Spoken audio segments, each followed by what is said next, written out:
মানে ব্যাংকের ইংলিশ মানে হচ্ছে ওয়ার্ড রিলেটেড, ওয়ার্ড রিলেটেড। যে 25 নাম্বার থাকে, আপনি যদি ব্যাংকের ইংরেজি 2-4টা কোশ্চেন দেখেন, 2-4 মানে 1-2 বছরের, তাহলে আপনার এই যে আমি যেটা বললাম এটা মিলাই নেবেন, ঠিক আছে? এটা মিলাই নেবেন। এখানে ব্যাংক মানে হচ্ছে, এখানে আপনাকে ইংলিশ ওয়ার্ড রিলেটেড গুলাতে আপনাকে বেশি হচ্ছে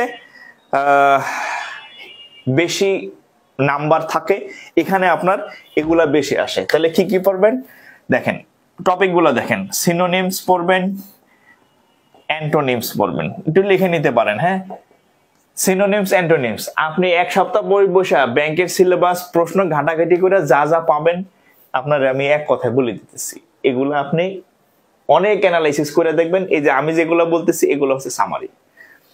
তারপরে হচ্ছে গ্রুপ ভার্ব, তারপরে হচ্ছে অ্যানালজি, তারপর হচ্ছে প্রিপোজিশন, ফ্রেজ এন্ড ইডিয়মস,